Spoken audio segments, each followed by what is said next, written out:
So what is really going on with Sydney Powell right now? I know you've all heard the news, this big fallout between Trump's legal team and Sydney Powell, especially in the midst of all of this data and information that she's gathering. I mean, she's been super aggressive as of late on the fraud and the corruption claims and all of the evidence that she has to bring these lawsuits forward and basically crush all of these individuals, at least according to her own words. This was the statement released yesterday by Trump's campaign team, and it said Sydney Powell is practicing law on her own. She is not a member of the Trump legal team. She is also not a lawyer for the president in his personal capacity. Signed off by Rudy Giuliani and Jenna Ellis, who of course are the two who are representing President Donald Trump.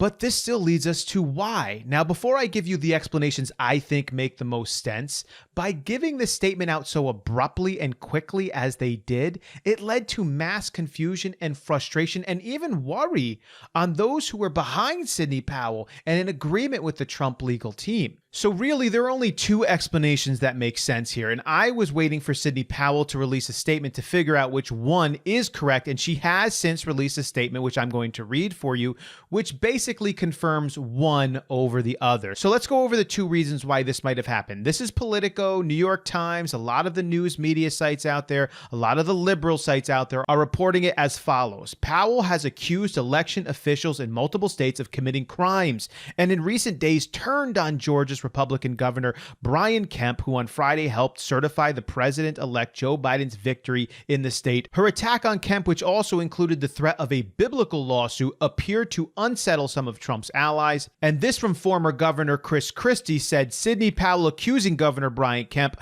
of crime on television, yet being unwilling to go on TV and defend and lay out the evidence that she supposedly has this outrageous conduct. All of this, of course, is referring to the Newsmax interview that Sydney Powell gave, and we covered it. If you want to watch our video, I'll leave it in the description below if you haven't already. And she did, in fact, say that she was going to blow up Georgia when it comes to the case, and she did go after the governor there, and she did say that it was going to be of biblical proportions. This is all a fact.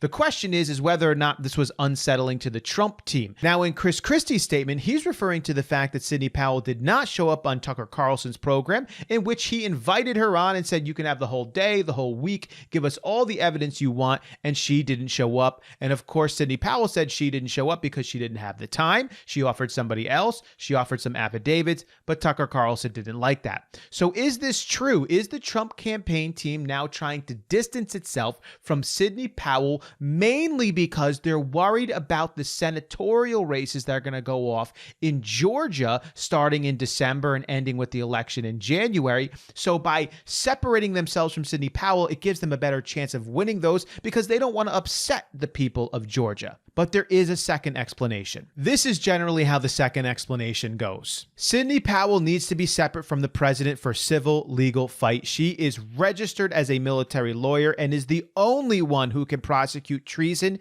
in a tribunal that is separate from civil case on ballots. Trust the plan. Does Trump ever do something one step at a time? So basically, because Sydney Powell is registered as a military lawyer, if she separates herself from the Trump legal team, she can then prosecute for treason. Therefore, it needs to be made known to the public and everyone else that Sydney Powell is not directly associated with the Trump legal team. So which one is it? Is the Trump team trying to separate itself from Sydney Powell because they believe by staying connected with her, it will hurt their chances to win the senatorial races that are going to go off?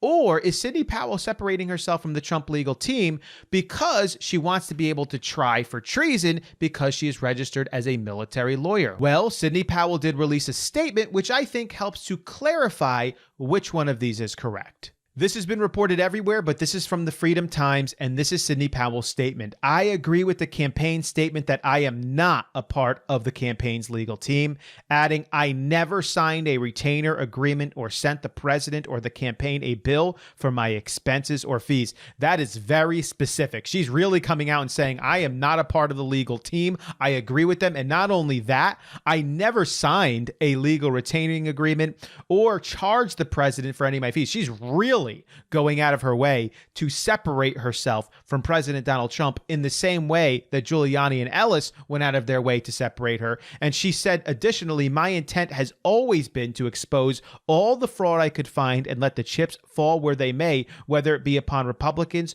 or Democrats.